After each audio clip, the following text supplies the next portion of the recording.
قال عليه الصلاة والسلام. இந்த உலகத்தை படைத்து பரிபாலிக்கக்கூடிய அல்லாஹ்வுக்கு எல்லா புகழும்,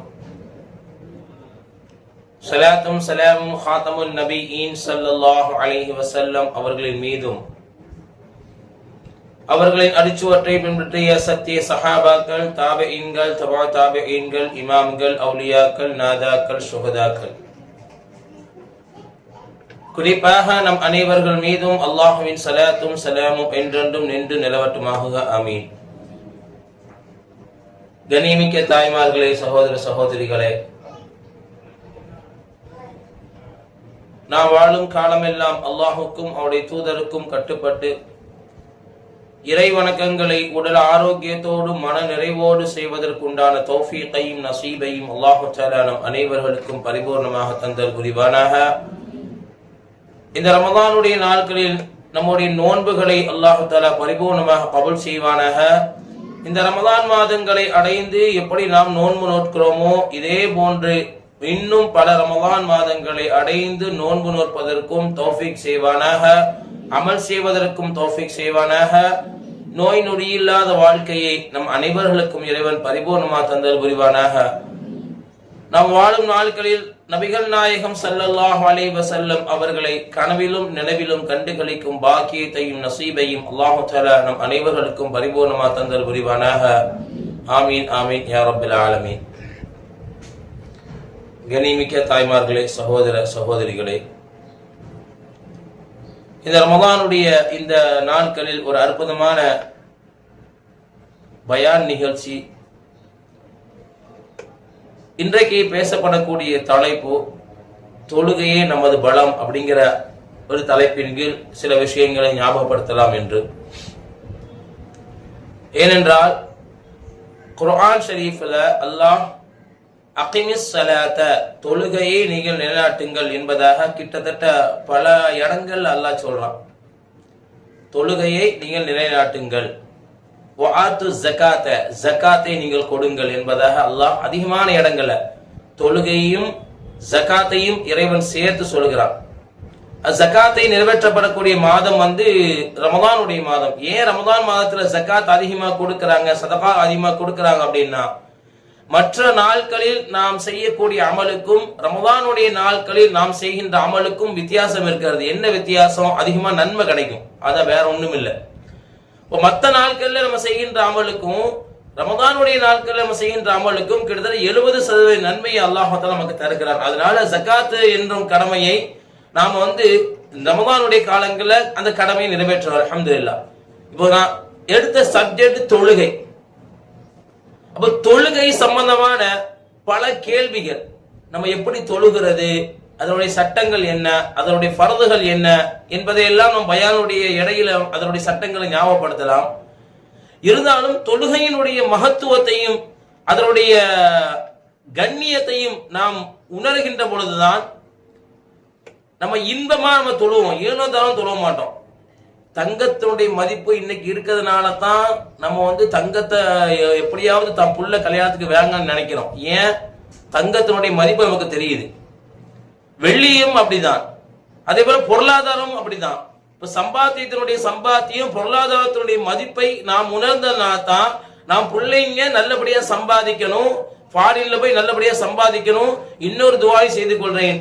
இன்னைக்கு நேற்று இருந்து ஆரம்பிக்கப்பட்ட இந்த இஸ்ரேல் ஈரான் போர் கிட்டத்தட்ட பல நாடுகளுக்கு மிகப்பெரிய ஒரு கஷ்டமான சூழல் ஏற்பட்டிருக்கு. குறிப்பாக UAE என்று சொல்லக்கூடிய துபாய், அரபு கண்ட்ரிகள், துபாய், கத்தர், இது மாதிரி இடங்கள்ல சில துளிகள், சில அணு ஆயுதங்கள் விழுந்திருப்பதாக நம்ம மீடியாக்கள்ல பாக்குறோம். எல்லாம் பாதுகாக்கணும். ஏன்னா UAE-ல நம்ம இந்தியர்கள் அதிகமாக வேலை செய்யறாங்க.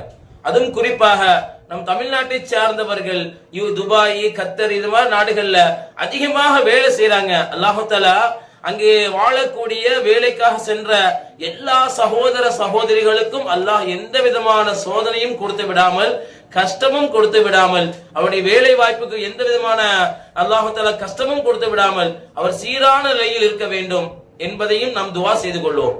போரும் மிக விரைவில் நிறுத்தப்பட வேண்டும். அல்லாஹ் தஆலா பாதுகாக்கணும். ஏன்னா இந்த போர் நேத்தான் ஆரம்பிச்சிருக்கு. நேற்று ஆரம்பிச்ச நாள்ல இருந்து மிக உக்கிரமாக இருக்கிறது. இஸ்ரேல் ஈரானை தாக்குறதும், ஈரான் இஸ்ரேலை தாக்குறதும், அது மட்டுமல்ல நிறைய பொருள் சேதங்கள். நேற்று என்னன்னா ஈரான்ல பள்ளிக்கூடங்கள்ல குண்டு, அதாவது அணு ஆயுதங்கள் விழுந்திருக்கு. பள்ளிக்கூடம், சின்ன சின்ன குழந்தைங்க, பால்வாடி ஸ்கூல்னு சொல்லுவாங்க நம்ம ஊர்ல, அதே போல சின்ன சின்ன ஸ்கூல்ல படிக்கக்கூடிய அந்த குழந்தைகள் மீது விழுந்து கிட்டத்தட்ட அல்லாஹ் பாதுகாக்கணும், ஷஹீதோடைய அந்தஸ்தை அந்த குழந்தைகள் கொடுக்கணும். 40 குழந்தைங்க இறந்து போயிருக்கிறதாக நம்ம மீடியாக்கள்ல பாக்குறோம். அல்லாஹ்தால பாதுகாக்கணும். யாருக்கும் இந்த உலகத்துல எந்த மதமாக இருக்கட்டும், எந்த ஜாதியாக இருக்கட்டும், மனித சமூகமாக இந்த உலகத்தில் அவர் பிறந்து விட்டால் அவர் ஆனந்தமான வாழ்க்கையை, கஷ்டமில்லாத வாழ்க்கையை பெற வேண்டும் என்பதைத்தான் நம்முடைய இஸ்லாமிய மார்க்கமும் நம்முடைய மதமும் சொல்லி காட்டுகிறது. அல்லாஹ்தால பாதுகாக்கணும். போர் நிறுத்தத்தையும் அல்லாஹ் ஏற்படுத்துறார். அல்ஹம்துலில்லாஹ். அப்போ இப்படிப்பட்ட ஒரு சூழல்ல நம்முடைய பலம் தொழுகை. நம்முடைய சோதனையை விட்டு நாம் பாதுகாப்பு பெறணும் அப்படின்னா தொழுகை கையில எடுங்க. குர்ஆன்ல அதிகமான இடங்கள்ல தொழுகை என்பது நமக்கு வெற்றியை தேடி தரும் என்பதா சொல்றான். அப்படிப்பட்ட தொழுகையினுடைய சட்டதிட்டங்கள், அதனுடைய பக்குவங்கள், அதனுடைய சூட்சமங்கள் நமக்கு தெரிந்து அறிந்து நாம தொழுகின்ற பொழுது அதனுடைய மகத்துவமே வேற. நான் ஒரு கேள்வி கேட்கிறேன், தொழுகை எப்பொழுது கடமையாக்கப்பட்டது? ஸல்லல்லாஹு அலைஹி வஸல்லம் அவங்க எந்த வயசுல தொழுகை கடமையாச்சு? ஏன்னா நோன்பு கடமையானது நம்ம அன்னைக்கு தராவிய தொழுகையில சொன்னோம். நோன்பு எப்படி கடமையாக்கப்பட்டது, அதனுடைய மகத்துவம் என்ன என்பதை நம்ம தராவிய தொழுகையில் அன்னைக்கு ஞாபகப்படுத்தணும். அதே போல தொழுகை என்னும் இந்த அற்புத கடமை எப்பொழுது கடமையாக்கப்பட்டது? ஸல்லல்லாஹு அலைஹி வஸல்லம் அவர்கள் எத்தனை வயதில் தொழுகை கடமையாகிச்சு அப்படின்னா நபி ஸல்லல்லாஹு அலைஹி வஸல்லம் அவர்களுடைய 52வது வயதில், 52வது வயதில் இந்த தொழுகை கடமையாகிறது. அதுவும் குறிப்பாக மற்ற நோன்பு, ஜகாத்து இந்த கடமைகள் எல்லாம் அல்லாஹ் தஆலா, ரமதான் இந்த கடமைகள் எல்லாம் இந்த பூமியில் நபிகள் நாயகம் ஸல்லல்லாஹு அலைஹி வஸல்லம் அவர்கள் இருக்கின்ற பொழுது இந்த கடமையை அல்லாஹ் இறக்கினான். ஆனால் இதுல இருந்து மாறுபடுகிறது ஒரு அற்புதமான கடமை தொழுகை. ஏன்னா தொழுகை எப்போ கடமையாச்சு? அல்லாஹ் தஆலா மிஅராஜ் என்னும் பயணத்தை ஏற்படுத்தினான். அப்பொழுது தன்னுடைய அடியார் நபிகள் நாயகம் ஸல்லல்லாஹு அலைஹி வஸல்லம் அவர்களை இறைவன் அழைக்குகிறான். நபியே, என்னை நீங்கள் சந்திக்க வாருங்கள், என்னுடைய அழைப்பை நீங்கள் ஏற்றுக்கொள்ளுங்கள். நபிகள் நாயகம் ஸல்லல்லாஹு அலைஹி வஸல்லம் அவர்களை அழைப்பதற்காக ஜிப்ரீல் அலைஹிஸ்ஸலாம் வராங்க, மக்காவுக்கு வராங்க. உம்மு ஹானி ரலியல்லாஹு அன்ஹா அவங்களுடைய வீட்டுல நபிகள் நாயகம் ஸல்லல்லாஹு அலைஹி வஸல்லம் உறங்கிக் கொண்டிருக்கிறாங்க. மிஅராஜ் நடக்கக்கூடிய இரவு நபிகள் நாயகத்தை எழுப்புறாங்க. யா நபியே, யா ரசூலே, அல்லாஹ் உங்களை அழைக்கிறான், உங்களை விருந்தாளியாக அல்லாஹ் அழைக்கிறான். நபி ஸல்லல்லாஹு அலைஹி வஸல்லம் உடைய கல்பு அங்கே ஜம்சம் நீரால் கழுகப்படுகிறது. அப்படியே புராக் என்னும் வாகனத்துல பைத்துல் முகத்தஸுக்கு வராங்க. நீண்ட வரலாறு. அப்புறம் வானத்தை நோக்கி செல்றாங்க. அல்லாஹ்வுடைய அழைப்பை, அல்லாஹ்வுடைய அரிசை சந்திக்கிறாங்க. 7 வானங்கள் கடந்து, 7 பூமி கடந்து, 7 நரகத்தை பார்த்து, நரகம் சொர்க்கம் அனைத்தையும் காட்டப்படுது. அதுல நரகத்துல பாக்குறாங்க நபிகள் நாயகம் ஸல்லல்லாஹு அலைஹி வஸல்லம். நரகத்துல பாக்குறாங்க சில மனிதர்கள் ரொம்ப சோதிக்கப்படுறாங்க. சில மனிதர்கள் ரொம்ப சோதிக்கப்படுறாங்க. சக்கர் என்னும் நரகத்துல அதிகமான மக்கள், அங்கே நபிகள் நாயகம் ஸல்லல்லாஹு அலைஹி வஸல்லம் மிஅராஜ் என்னும் பயணத்துல சக்கர் என்னும் நரகத்துல சோதிக்கப்படக்கூடிய அந்த மக்களை பாக்குறாங்க, மனம் வருத்தப்படுறாங்க ஸல்லல்லாஹு அலைஹி வஸல்லம். அப்ப ஜிப்ரீல் அலைஹிஸ்ஸலாம் கேக்குறாங்க, யார் இவங்க, இப்படி வேதனை செய்யப்படுறாங்களே, யார் இவங்க அப்படின்னு கேக்குறாங்க. அப்ப குர்ஆன்லயே அல்லாஹ் சொல்றான், அவர்கள் சொல்வார்கள், அந்த சக்கர் என்னும் நரகவாசிகள் சொல்வார்கள், காலு லம் நகு மினல் முஸல்லீன் வலம் நகு நுத்இமுல் மிஸ்கீன் வகுன்னா நஹூது மஅல் காயிதீன். சூரத்துல் முதஸ்ஸிர் அப்படிங்கிற சூராவுல அல்லாஹ் சொல்றான், சக்கர் என்னும் நரகத்தில் இருக்கக்கூடியவர்கள் புலம்புவார்கள், காலு லம் நகு மினல் முஸல்லீன், நான் உலகத்தில் வாழுகின்ற பொழுது என் ரப்பு எனக்கு உடல் ஆரோக்கியத்தை தந்தான், அவனை வணங்கக்கூடிய உடல் ஆரோக்கியத்தை தந்தான், ஆனால் நான் தொழுகவில்லை. காலு அவர்கள் சொல்வார்கள், லம் நகு மினல் முஸல்லீன், நான் தொழுகையாளியாக இல்லை, அல்லாஹ் எனக்கு விதிக்கப்பட்ட இந்த கடமையை நான் நிறைவேற்றவில்லை. வலம் நகு நுத்இமுல் மிஸ்கீன், ஏழைகளுக்கு உணவளிக்கவில்லை, அதனால் நாங்க சக்கர் இன்னும் நரகத்துல இருக்கிறோம் அப்படின்னு அவங்க சொல்லுவாங்க. அப்போ தொழுகையாளிகள் இந்த உலகத்துல தொழுகையை நிறைவேற்றவில்லை என்றால் சக்கர் என்னும் நரகத்தில் இறைவன் அது தயார் செய்து வைத்திருக்கிறான். அந்த நரகம் என்பது ரொம்ப கொடுமையானது, ரொம்ப கோரமா இருக்கக்கூடிய ஒரு நரகம். அல்லாஹ் நம்ம அனைவர்களையும் நரகத்திலிருந்து பாதுகாப்பு பெற வைக்கணும். ஆமீன். அப்ப மேராஜ் என்னும் அல்லாஹுடைய அரிசில் வைத்து அல்லாஹ் தஆலா இந்த தொழுகையை அன்பளிப்பாக கொடுக்கிறான். நமக்கு நம்முடைய ஃபங்க்ஷன் வீட்டுல ஒரு அன்பளிப்பு வருது, விலை மதிக்க முடியாத ஒரு அன்பளிப்பு வருது அப்படின்னா நம்ம அந்த அன்பளிப்பை எந்த அளவு நம்ம பாதுகாப்பா வைப்போம். அதுக்கும் தனியா ஒரு அறையை ஒதுக்கி, ஆஹா இவங்க தந்த மிகப்பெரிய ஒரு அன்பளிப்பு, யாரும் தராத மிக உயர்தரமான விலையை கொண்ட ஒரு அன்பளிப்பு, இந்த அன்பளிப்பை என்னுடைய வாழ்நாள் முழுவதும் நான் பாதுகாப்பு வைப்பேன். அதனால அந்த அன்பளிப்பை நம்ம தனி அறையில பாதுகாத்து கிட்டத்தட்ட நம்ம இறுதி மூச்சு வரைக்கும் அந்த அன்பளிப்பை நம்ம பாதுகாத்துக்கிட்டே இருப்போம். அப்படிப்பட்ட ஒரு அற்புதமான அன்பளிப்பு தான் தொழுகை அல்லாஹ் கொடுத்தது. 50 நேர தொழுகை அல்லாஹ் கொடுத்தான். தாக்கு பிடிக்குமா? இன்னைக்கு 5 நேரமே இங்க நமக்கு நேரம் ஒதுக்க முடியல. 50 நேர தொழுகை அல்லாஹ் கொடுத்தான். 50 நேர தொழுகை கொண்டு பூமிக்கு வராங்க ஸல்லல்லாஹு அலைஹி வஸல்லம். மூசா அலைஹிஸ்ஸலாம் சொல்றாங்க, யா நபி யா ரசூலே, 50 நேர தொழுகை கொண்டு போறீங்க, உங்களுடைய உம்மத்தெல்லாம் இந்த 50 நேர தொழுகைகளை தொழுவதற்கு நேரம் ஒதுக்க மாட்டாங்க, அந்த அமல் செய்ய மாட்டாங்க நபியே, அதனால நீங்க அல்லாஹ்ட்ட போய் குறைச்சிட்டு வாங்க அப்படின்னு சொல்றாங்க. யார்? மூசா அலைஹிஸ்ஸலாம். உடனே அல்லாஹ் போய் சந்திக்கிறாங்க ஸல்லல்லாஹு அலைஹி வஸல்லம். இதே போல 9 முறை அல்லாஹ் சந்திக்கிறாங்க, மூசா வராங்க, அல்லாஹ் சந்திக்கிறாங்க, மூசா நபிட்ட வராங்க. கிட்டத்தட்ட கடைசியில 50 நேர தொழுகை கொண்டு வந்த கண்மணி நாயகம் ஸல்லல்லாஹு அலைஹி வஸல்லம் அவர்கள் மூசா அலைஹிஸ்ஸலாம் அவர்கள் சொன்ன பிறகு அந்த அல்லாஹ்வை சந்தித்து கிட்டத்தட்ட 9 முறை அல்லாஹ்வை சந்தித்து 45 நேர தொழுகைகளை குறைத்து 5 நேர தொழுகைகளை இந்த பூமிக்கு கொண்டு வராங்க. மூசா அலைஹிஸ்ஸலாம் அப்போ சொல்றாங்க, 5 நேர தொழுகை கொண்டு வரும்போது சொல்றாங்க, யா ரசூலல்லாஹ், யா நபியே, யா ஹபீபே, உங்களுடைய உம்மத் இந்த 5 நேர தொழுகைகளை கூட நேரம் ஒதுக்கி தொழுக மாட்டாங்க, பரிபூர்ணமா நிறைவேற்ற மாட்டாங்க நபியே, அதனால இதையும் போய் குறைத்திட்டு வாங்க அப்படின்னு சொல்லும் போது அப்ப சரதாசன் சொல்றாங்க, யா மூசா, இதுக்கு மேல போய் நான் அல்லாஹ்வே சந்திச்சு தொழுகை குறைச்சிட்டு வர்றது எனக்கு நான் ரொம்ப வெக்கப்படுறேன், இந்த 5 நேர தொழுகைக்கு நான் கொண்டு போறேன் அப்படின்னு இந்த பூமி கொண்டு வராங்க. இன்னொரு விஷயத்தை நான் சொல்றேன், இந்த 5 நேர தொழுகைகளை கிட்டத்தட்ட நபி ஸல்லல்லாஹு அலைஹி வஸல்லம் அவர்களுக்கு முன்னால் வாழ்ந்த நபிமார்கள் நன்றிக்காக தொழுத தொழுகை தான் ஏற்கனவே பயான் ஜும்மா பயான் சொல்லி இருக்கோம். அது என்னன்னா நீங்க வரிசைப்படுத்திட்டீங்க வச்சுக்கலேன், நான் இன்ஷா அல்லாஹ் நீங்க ஞாபகப்படுத்தி வச்சுக்கீங்க. கடைசி நான் கேட்கிறேன், ஒரு 10 நிமிஷத்துக்கு முன்னாடி பயானை முடிச்சுட்டு என்னென்ன தொழுகைகளை எந்தெந்த நபி தொழுதாங்க ஏற்கனவே நான் 2 வாட்டி சொல்லியிருக்கேன் ஜும்மா பயான்ல.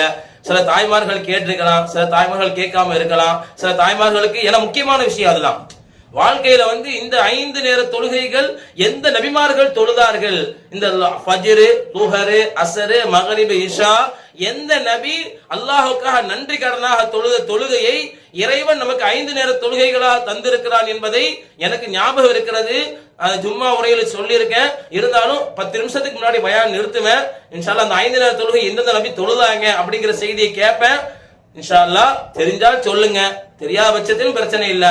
சில பேருக்கு மறந்து இருக்கும், நான் மறுபடியும் ஞாபகப்படுத்தினேன். ஏன்னா இந்த விஷயங்கள்லாம் தாய்மார்களுடைய உள்ளத்திலும் சிறு பிள்ளைங்களுடைய உள்ளத்திலும் ஆணித்தரமாக பதிய வைக்கக்கூடிய ஒரு செய்தி. அதனால தான் மறுபடியும் சொல்றேன். அப்போ அல்லாஹ் வானத்தில் அழைத்து கொடுக்கப்பட்ட இந்த தொழுகை இன்னைக்கு நம் நிலை எந்த அளவு இருக்குகிறது. இப்ப நோம்புடைய காலங்கள் நம்ம சரியா தொழுதுறோம், அதுல எந்த மாற்று கருத்தும் கிடையாது. பள்ளிவாசலும் அல்லாஹ்வுடைய கிருபை நிரம்பி வழியுது. நம்ம வீடுகள்ல பாங்கு சத்தம் கேட்டுட்டா தொழுகிறோம். ஏன் தொழுகிறோம்?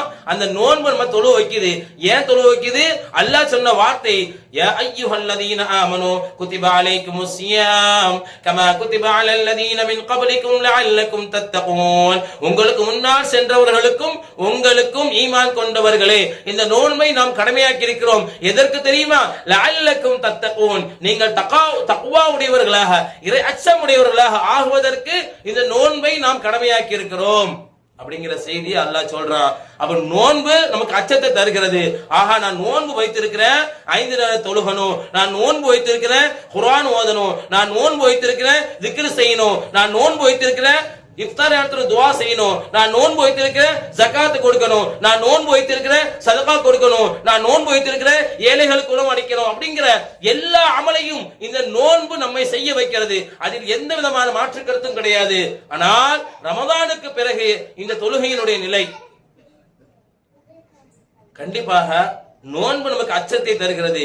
நமக்கு அச்சம் இருந்தால்தான் தொழுகை ஏற்றுக்கொள்ளப்படும். அல்லாஹ் குர்ஆன்ல சொல்ல கத் அஃப்லஹல் முஃமினூன், இரு உலகிலும் வெற்றி பெற்றவர்கள் யார்? அல்லதீனஹும் ஃபீ ஸலாத்திஹிம் காஷிஊன், உள்ளச்சத்தோடு யார் தன்னுடைய தொழுகையை ஆக்கிக் கொள்வார்கள் அவர்கள் இரு உலகிலும், இந்த உலகிலும் நாளை மறுமையிலும் வெற்றி பெற்றவர்கள் என்பதா குர்ஆன்ல அல்லாஹ் சொல்றான். அப்ப நமக்கு தொழுகும் போது அச்சம் வேணும்.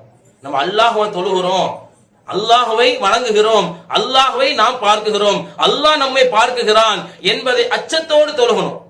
அப்படி தொழுதனால ஹஸரத் மரியம் அலைஹிஸ்ஸலாம் இருக்காங்களா, குர்ஆன்ல பெயர் சொல்லப்பட்ட ஒரே பெண் ஹஸரத் மரியம் அலைஹிஸ்ஸலாம். ஒரு அற்புத பெண், அதிசய பெண், சாலிஹான பெண், இறை நேசத்திற்குரிய பெண் மரியம் அலைஹிஸ்ஸலாம். அவங்க என்ன செய்வாங்க அப்படின்னா, தொழுவாங்க, அல்லாஹ் ரிஸ்க் அவங்கள தேடி கொடுப்பான். ஒரு நாள் ஜக்கரியா அலைஹிஸ்ஸலாம் அவங்க சாப்பிடக்கூடியது அது வரைக்கும் யாருக்கும் தெரியாது. இவங்க 2 ரக்காத் தொழுவாங்க. யார்? ஹஸரத் மரியம் அலைஹிஸ்ஸலாம் இறைவனை வணங்குவார்கள். அவரை தேடி அவருடைய வீட்டுக்கு ரிஸ்கை தருவான். எப்படிப்பட்ட ரிஸ்க் தெரியுமா? அன்றைக்கு புழக்கத்தில் இல்லாத ஒரு உணவை இறைவன் அவருடைய வீடு தேடி கொண்டு கொடுப்பான். யாருடைய வீடு? மரியம் அலைஹிஸ்ஸலாமுடைய வீடு தேடி கொண்டு கொடுப்பான். ஒரு நாள் ஜக்கரியா அலைஹிஸ்ஸலாம் நடந்து போறாங்க. போகும்போது அன்றைக்கு புழக்கத்தில் இல்லாத ஒரு பழத்தை மரியம் அலைஹிஸ்ஸலாம் சாப்பிடுறாங்க. எங்கேயுமே விளைச்சல் இல்ல. உதாரணமா மாங்காக்கு ஒரு காலம் வரும், அதாவது மத்த மாம்பழத்துக்கு ஒரு சீசன், எல்லாத்துக்கும் ஒரு சீசன் வரும்ல, திராட்சைக்கு ஒரு சீசன் வரும், நம்ம இப்பவுமே பார்க்கிறோம். அதே போல மரியம் அலைஹிஸ்ஸலாம் ஒரு பழத்தை சாப்பிடுறாங்க. அந்த பழம் இந்த உலகத்திலே இல்ல, யாருடைய கண் பார்வையிலையும் படல. ஆனா ஜக்கரியா அலைஹிஸ்ஸலாம் பார்க்கறாங்க, யா மரியமே என்ன சாப்பிடுறீங்க, வித்தியாசமான பழமா இருக்குதே அப்படின்னு சொல்லும் போது மரியம் அலைஹிஸ்ஸலாம் சொல்றாங்க, இது என் ரப்பு தந்தது. என் ரப்பு என்ன, சூரத்துல் மரியம் அப்படிங்கிற சூறாவுல இந்த வரலாறு வரும். இந்த பழம் இருக்குதே என் ரப்பு எனக்கு தந்தது. உங்க ரப்பு எப்படி தந்தான், நீங்க எப்படி பெற்றீங்க அப்படின்னா, என் ரப்புட்ட நான் கேட்டேன், யா அல்லாஹ் எனக்கு உணவை கொடு, யாரும் பாத்திராத, யாரும் சாப்பிடாத ஒரு உணவை கொடு, ஒரு ரிஸ்கை கொடு என்பதாக இறைவனிடம் நான் கேட்டேன். இறைவன் எனக்கு தந்தான், சொர்க்கத்திலிருந்து எனக்கு தந்தான். அப்படி எப்பவும் பாருங்க, தொழுகையின் மூலமாக நம்ம எதெல்லாம் பெறலாம்? இது அச்சத்தை பெறலாம், அல்லாஹ்வுடைய அன்பை பெறலாம், அல்லாஹ்வுடைய அருளை பெறலாம். உதாரணமா தாய்மார்கள் சிந்திங்களேன், உங்க சிந்திச்சு பாருங்க. என்னன்னா, நம்ம உலக வாழ்க்கையில யாருக்கா வாழ்றோம்? நம்ம கணவன் குடும்ப வாழ்க்கை, அதெல்லாம் மார்க்கம் சொல்லுது. பிள்ளைங்க நல்லபடியா வளர்க்கணும், பிள்ளைங்களை சாலிஹான பிள்ளைங்களா உருவாக்கணும், நல்ல பிள்ளைங்களா உருவாக்கணும், தாய் தகப்பனை மதிக்கக்கூடிய பிள்ளைங்களா உருவாக்கணும். இன்னைக்கு நம்ம செல்லம் தான் அதிகமா கொடுக்கிறோம். நம்ம சின்ன பிள்ளையா இருக்கும்போது தாய்மார்கள்லாம் பெரியவங்க இருப்பீங்க, நாமெல்லாம் சிறு பிள்ளையா இருக்கும்போது நாம வளர்ந்தோம், தனியா வளர்ந்தோம் இல்லையா? உண்மையா நீங்க யோசிச்சு பாருங்க. நாமெல்லாம் சிறுபிள்ளையா இருக்கும்போது நாம தான் பள்ளிக்கூடம் போறா இருந்தா யூனிஃபார்ம் நம்மளே போட்டுக்குவோம், சாப்பாடு பள்ளிக்கூடத்தை போய் சாப்பிடுறது. இன்னைக்குதான் லஞ்ச் கொடுத்து விடுறோம். நம்முடைய காலம் நாம சிறுபிள்ளையாக இருக்கின்ற பொழுது, நானும் சிறுவனாக இருக்கின்ற பொழுது நாம வளர்ந்தோம். ஆனா நம்முடைய பிள்ளைங்க இப்ப வளர்க்கப்படுறாங்க. உம்மா வளர்க்குறாங்க, உம்மாவுடைய உம்மா பாக்குறாங்க, வாப்போடைய உம்மா பாக்குறாங்க. இப்படி ஒரு குழந்தையை சுத்தி 4 பேர் 5 பேர் அந்த பிள்ளைங்க வளர்க்குறாங்க. அப்போ இந்த வளர்க்கறதுடைய நோக்கம் என்ன? அந்த குழந்தைக்கு அதிகமா செல்லம் கொடுக்கப்படுது. நீங்க செல்லம் கொடுங்க, பாசமா வளருங்க, நேசமா வளங்க, எந்த மாற்று கருத்தும் கிடையாது. அல்லாஹ்வுடைய அச்சத்தோடி வளங்க, தொழுகக்கூடிய குழந்தைகளா வரங்க. ஏன்னா நீங்க முசல்லால நிக்கும் போது சின்ன பிள்ளையா இருக்கக்கூடிய உங்க குழந்தை பார்க்கும், ஆஹா எங்க ஏதோ தொழுகிறாங்களே முசல்லா வச்சு அப்படின்னு அந்த குழந்தை பார்க்கும். உடனே அந்த குழந்தை என்ன செய்யும்? வீட்டுல முசல்லா விரிச்சு தானும் தொழுக ஆரம்பிக்கும். அப்ப சிறுபிள்ளையாக இருக்கின்ற பொழுது அந்த குழந்தை தொழுகையாளியாக உருவாக்குவது உங்க கையில். வீட்டுல நீங்க தொழுதீங்கன்னா உங்களுடைய பிள்ளைங்க தொழுவும், நீங்க தொழுகல அப்படின்னா உங்க குழந்தைங்க தொழாம போயிடும். அப்போ எல்லாத்துக்குமே நம்ம தான் அடித்தோம். உதாரணமா பாருங்களேன், இஸ்லாம் வளருவதற்கு அடித்தளமே ஒரு பெண்ணு தான். இஸ்லாம் இந்த அளவு வளருவதற்கு ஒரு அடித்தளம் பெண்ணு. மக்கமா நகரம் உருவாகுவதற்கு ஒரு பெண்ணு. இன்றைக்கு காபத்துல்லாவுல கிட்டத்தட்ட 12 மில்லியன் மக்கள் உம்ரா செய்ய போயிருக்காங்க. வரலாறு காணாத கூட்டம் இந்த வருஷம் வீடியோக்களை போடுறாங்க. 12 மில்லியன் கிட்டத்தட்ட மக்காவுல உள்ள போயிட்டு அப்படின்னா தவாப் செய்யறதுக்காக நைட்டு உள்ள போயிட்டு அப்படின்னா ஃபஜ்ருக்கு தான் வெளியே வர முடியும். அந்த அளவு சரியான கூட்டம்.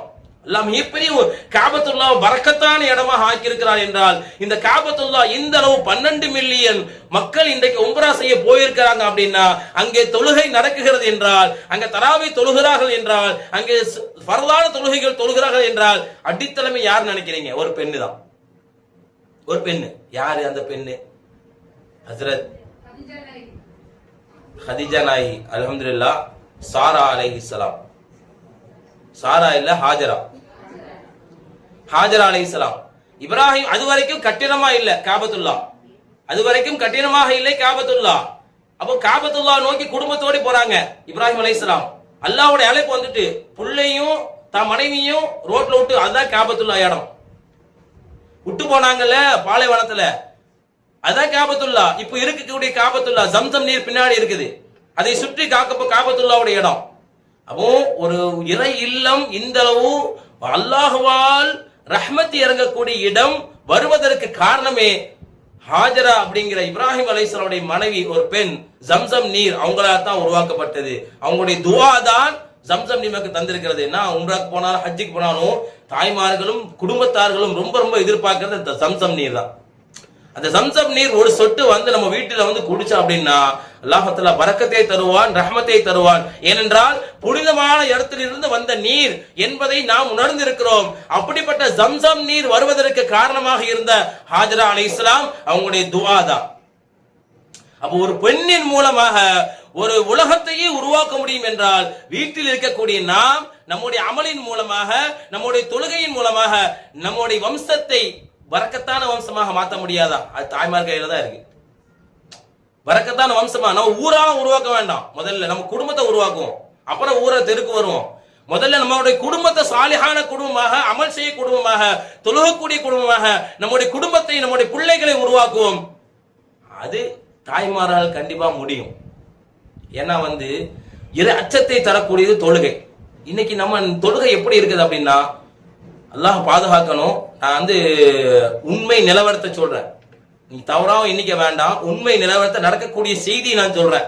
சில வீடுகள்ல பார்த்த செய்தியை நான் சொல்றேன். இந்த ஊர்ல சொல்றேன், வெளியூர்ல எங்க ஊர்ல நடந்த விஷயத்தை சொல்றேன். அதுக்காக சிறுவைக்குண்டு நினைச்சிடாதீங்க. எங்க ஊர்ல மேலப்பாளையத்தில் நடந்த செய்தியை நான் சொல்றேன். சிறுவைக்குண்டு அல்ஹம்துலில்லாஹ் பரக்கத்தான ஊர் அல்லாஹ். அப்போ டிவி நாடகம் ஓடிட்டு இருக்கு. மகரிபு வாங்க சொல்றாங்க, மகரிபு வாங்க சொல்றாங்க. அந்த அம்மா தக்பீர் கட்டுறாங்க, அல்லாஹு அக்பர். அங்க தொடரும் நாடகம் ஓடிட்டு இருக்கு. சரியா 7 மணி. அந்த நாடகம் எந்த நாடகமோ தெரியல, தொடரும் முடியுது. இந்த உம்மாவுடைய நியத் என்ன தெரியுமா? அல்லாஹு அக்பர் மகரிப் தொழுகிறோம். அங்க வஜ்ஹத்து ஓதல, அல்ஹம்து சூரா ஓதல. ஆஹா, என்ன தொடரும் முடிச்சிட்டானே, என்ன ஆச்சுன்னு தெரியலையே. மருமவரை திட்டிட்டு போனாலே, அவ அந்த நாடகத்துல ஹீரோயின் நடு மருமவை திட்டிட்டு போனாலே.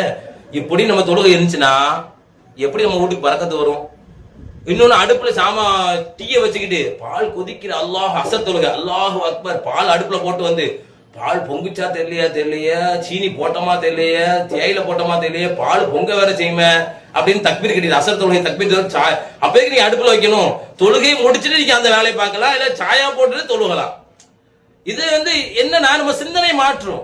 தொழுகும் போது ஒரு செயலை செஞ்சுட்டு இருக்கும் போது நம்ம இடையில தொழுத வச்சுக்கிறேன். ஒண்ணு அந்த செயலை முடிச்சுட்டு அந்த காரியத்தை முடிச்சுட்டு நம்ம தொழுகை ஆரம்பிக்கிறோம். அப்போ ஒண்ணுமே இல்ல. அந்த காரியத்தை தொழுது முடிச்சு அந்த காரியத்தை பண்ண, சமையலோ இதர உங்க சொந்த தேவையோ எதுவா இருக்கட்டும்.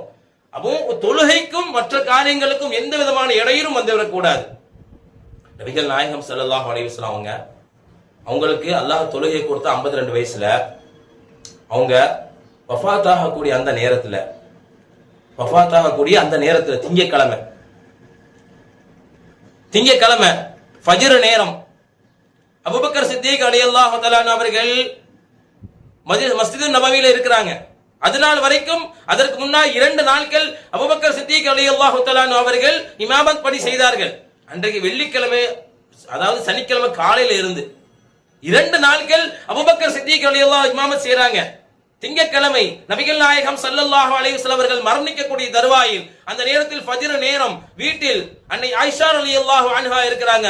யா ஆயிஷா, யா ஆயிஷா, இரவு நேரத்தில் கண்மணி நாயகம் ஸல்லல்லாஹு அலைஹி வஸல்லம் அவர்கள் மயக்கமாக இருக்கக்கூடிய அந்த நிலையில், யா ஆயிஷா, தஹஜ்ஜத் நேரத்தில் என்னை எழுப்பி விடுங்கள், நான் என்னுடைய தோழர்களுக்கு தொழுகை ஜமாத் நடத்த வேண்டும் என்பதாக இரவு நேரம் சொல்லிவிட்டு சிறிது நேரம் உறங்கினார்கள். பிறகு அன்னை ஆயிஷா ரலியல்லாஹு அன்ஹா அவர்கள் எழுப்பினார்கள். அந்த மரணம் அடையக்கூடிய படுத்த படுக்கையில் இருக்கக்கூடிய மயக்கமா இருக்கக்கூடிய அந்த நிலையில் கண்மணி நாயகம் ஸல்லல்லாஹு அலைஹி வஸல்லம் அவர்கள் சிறிது நேரம் விழித்தார்கள். யா ஆயிஷா, கொஞ்சம் தண்ணி கொண்டு வாங்க, ஒது செய்யணும், நான் ஜமாத் தொழுகை நடத்த போகணும் அப்படின்னு கண்மணி நாயகம் ஸல்லல்லாஹு அலைஹி வஸல்லம் அவர்கள் தன்னுடைய மனைவியிடம் சொன்னார்கள்.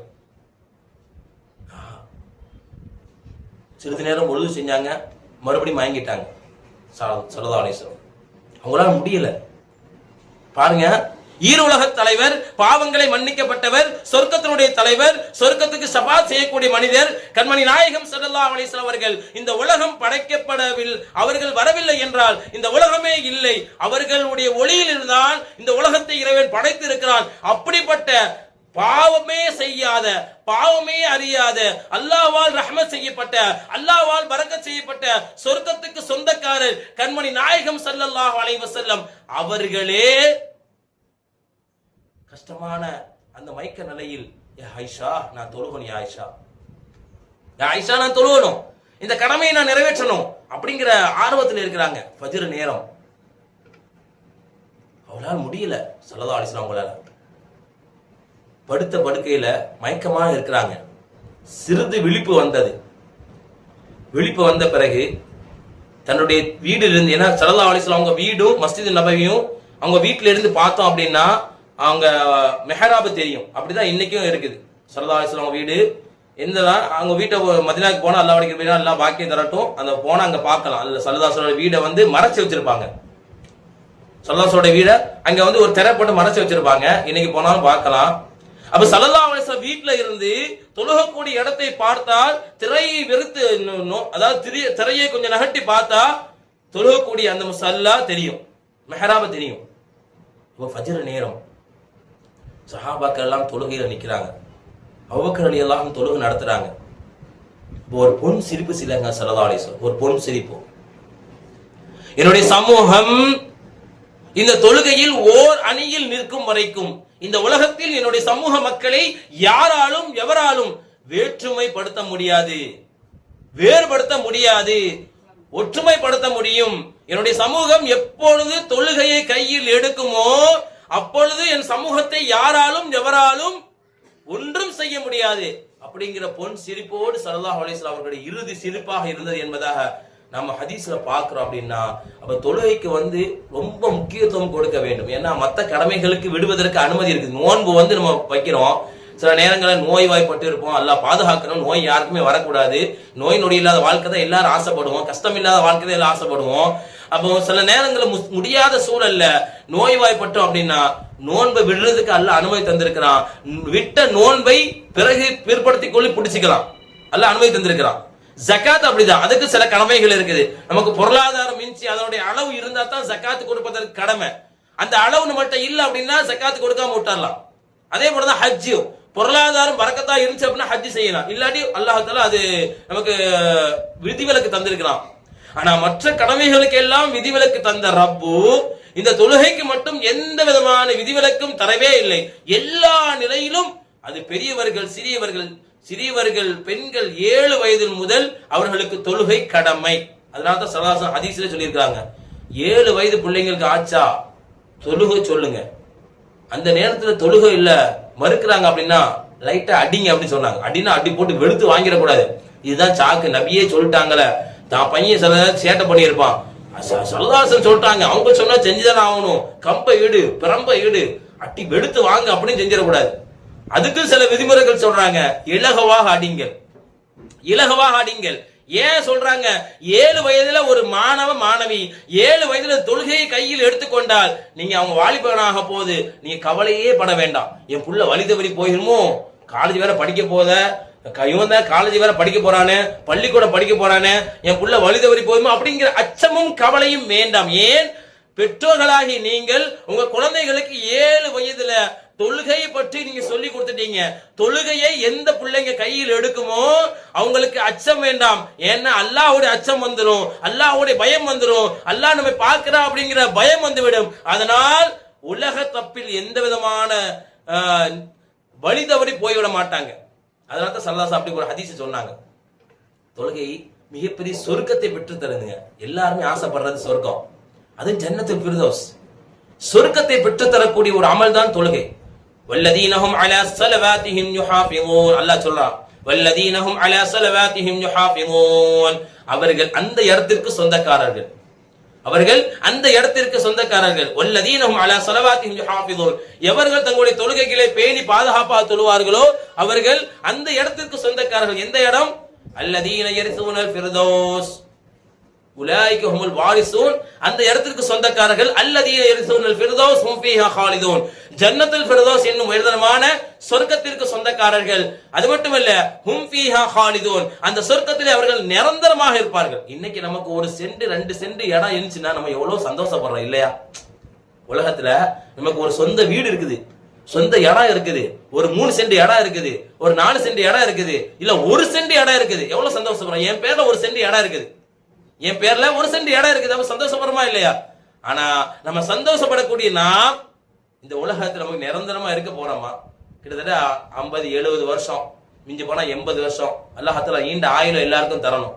நீண்ட ஆயுளை மட்டும் அல்லாஹ்ட்ட கேட்டுக்கிட்டே இருங்க, மூத்த மட்டும் தயவு செய்து கேட்டுறாதீங்க. எவ்வளவு பெரிய கஷ்டமா இருந்தாலும், எவ்வளவு பெரிய சோதனையா இருந்தாலும், யா அல்லாஹ் எனக்கு கஷ்டமா இருக்கு, வீட்டுல ரொம்ப தொந்தரவா இருக்கு, பொருளாதார நெருக்கடியா இருக்கு, கடன் பிரச்சனையா இருக்கு, யா அல்லாஹ் எனக்கு மரணத்தை கொடு அப்படிங்கறது மட்டும் யாரும் கேட்றாதீங்க. அந்த நேரத்துல அல்லாஹ்ட்ட ஆஃபியத்தை கேளுங்க, பொருளாதாரத்தை கேளுங்க, கடன் இல்லாத வாழ்க்கையை கேளுங்க. நோன்பியுடைய காலங்கள் நம்ம இதெல்லாம் கேட்கிறோம், அல்லாஹ் தர தயாரா இருக்கிறோம். அதுவும் குறிப்பாக 2 ரக்காத் இஸ்திகாரா தொழுது, உங்களுடைய தொழுகைகளை தொழுது அல்லாஹ் நம்முடைய ஹாஜத்துகளை இறைவன்ட்ட மறைமுகமா கேட்கின்ற பொழுது இறைவன் அதை தருவதாக வாக்களிக்கிறார்.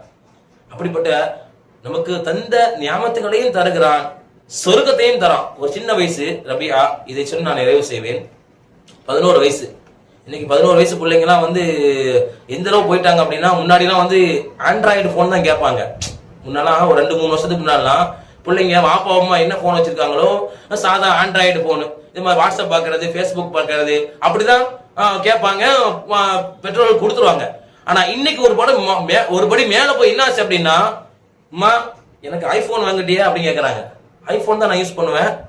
அம்மாவுடைய வாப்பாவுடைய எங்க கஷ்டப்படுவாரு, பாப்பா குடும்பத்துக்காக கஷ்டப்படுவாரு.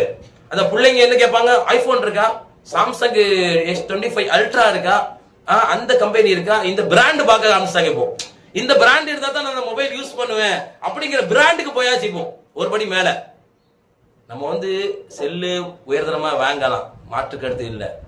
ஆனா குழந்தைங்க அந்த செல்லுலே இருக்கும்போது, இன்னைக்கு குழந்தைங்கள்ட்ட செல்லு கொடுக்காதீங்க அப்படின்னா என்ன ஆலிம்சா வேற வழி இல்லை, அதே தான் சொல்றாரு, இவருக்கு வேற வேலையே இல்லை. உங்க நல்லதுக்கு தான் சொல்றேன், உங்க பிள்ளைங்களோட எதிர்காலம் நல்லா இருக்கணும். ஏன்னா செல்லுல மூழ்கிட்டு அப்படின்னா மெயின் அந்த செல்லுலே தான் இருக்கு. படிப்பை விட்டுறது, ஓதல விட்டுறது, குர்ஆனுடைய மனனம் விட்டுறது, தொழுகை விட்டுறது, திக்ர் செய்யறது விட்டுறது, ஃபுல்லா 24 ஹவர்ஸ் செல்லுலே அந்த பிள்ளைங்களுடைய மெயின் போகுதுன்னா அல்லாஹ் பாதுகாக்கணும். அதனால செல்லு கொடுக்க வேண்டாம்னு சொல்லல, சிறிது நேரம் பிள்ளைங்கள்ட்ட கொடுங்க. நான் கொடுக்க வேண்டாம்னு சொன்னா அதுவே பெரிய இதாகும். ஆலிம்ஸா வேற வேலையும் இல்ல. நீங்க வேற அசர்த்து பிள்ளைங்க ஏச போகுது, அசர்த்து நீங்க தெரியாம எங்க வீட்டுல எங்க மட்டும் செல்லு கொடுக்க வேண்டாம்னு சொல்லிட்டியா, எங்க செல்லே தர மாட்டேங்க, இன்னும் பிடிச்சி ஏச போகுது பிள்ளைகளும். அதனால குறிப்பிட்ட நேரம் கொஞ்ச நேரம் கொடுத்துட்டு வாங்க. ஏன்னா கொடுக்காம இருந்தாலும் அது கண்டிஷன் பண்ணாலும் அது வேற மாதிரி போயிடும். பிள்ளைங்களுடைய மைண்டு என்ன கேட்டாலும் எங்க அம்மா தரமாட்டுக்காங்க அப்படிங்கிற மைண்டு என்ன ஆகும் அப்படின்னா, எண்ணங்கள் தானே வேற மாதிரி சிந்திக்க ஆரம்பிச்சிடும். அதனால பிள்ளைங்க நைஸா, உங்களுக்கு தெரியும் உங்க பிள்ளைங்களை பத்தி எப்படி பேசினா அந்த பிள்ளைங்க நமக்கு வழி வரும் அப்படிங்கிறது உங்களுக்கு தெரியும் உங்க பிள்ளைங்களை பத்தி. அல்ஹம்துலில்லாஹ். அப்ப அல்லாஹ் சொர்க்கத்தை தருவது தயாரா இருக்கிறா. ஒரு 11 வயசு சஹாபி நபிக்கு ஸல்லல்லாஹு அலைஹி வஸல்லம் பணிவிடை செய்வாங்க. ஒரு நாள் நபி கேட்கறாங்க, யா ரபிஆ, நான் இன்னைக்கு ஆனந்தமா இருக்கிறேன், சந்தோஷமா இருக்கிறேன், ஏதாவது உங்களுக்கு வேணும்னா கேளுங்க, பொருளாதாரம் கேட்டாலும் தரேன், திருகம் கேட்டாலும் தரேன், வாகனம் கேட்டாலும் தரேன், காசு பணம் கேட்டாலும் தரேன், வீடு கேட்டாலும் தரேன், எல்லாமே தரேன், என்ன கேளுங்க அப்படின்னு கேட்க உடனே அந்த 11 வயசு யார சொல்றதா, நான் யோசிச்சு நாளைக்கு கேட்கறேனே அப்படின்னு சொல்றாங்க அந்த சஹாபி. நாளைக்கு அந்த சஹாபிட்ட கேட்கறாங்க ஸல்லல்லாஹு அலைஹி வஸல்லம், என்ன ரபியா நேத்து கேட்டேன்னா என்னாச்சு, இல்லையா ரசூலுல்லாஹ், நான் யோசிச்சு வச்சேன், உலகத்துல எனக்கு எதுவுமே வேண்டாம், வாகனம் வேண்டாம், திருகம் வேண்டாம், வீடு வாசல் எதுவுமே வேண்டாம் யார சொல்லலாம், நாளை மறுமையில வந்து உங்களோட நான் இருக்கக்கூடிய வாய்ப்பு மட்டும் எனக்கு வேணும் அப்படி சொன்னோன்னே ஸல்லல்லாஹு அலைஹி அவங்களுக்கு ஆச்சரியம். என்னடா ஒரு 11 வயசுக்குள்ள இப்படி கேக்குது, நாளை மறுமையில வந்து எனக்கு என்னோட சொர்க்கத்தில் இருக்கக்கூடிய வாய்ப்பு கேக்குது அப்படிங்கிற ஸல்லல்லாஹு அலைஹி உள்ளத்துல வந்து மிகப்பெரிய ஒரு சந்தோஷம். அப்ப ஸல்லல்லாஹு அலைஹி சொல்றாங்க, நான் துஆ செய்யறேன்பா, இருந்தாலும் நீ வந்து ஒரு காரியம் செய்யணும். என்ன காரியம் செய்யணும் யார சொல்லுங்க, நீ நாளை மறுமையில என்னோட நீ சொர்க்கத்துல இருக்கணும் அப்படின்னா ஒரு காரியம் செய்யணும். என்ன சொல்லுங்க, ஐன்னி பிகஸ்ரத்தி சுஜூத், நீ அதிகமா சுஜூத் செய்யணும். உலகத்துல நீ அதிகமா சுஜூத் செய்து வந்தீங்கன்னா நாளை மறுமையில என்னோட நீ இருப்ப அப்படி சொல்லிட்டாங்க. அப்ப சுஜூத் எங்க எப்போ செய்வோம், தொழுகையில தான் சுஜூத் செய்வோம்.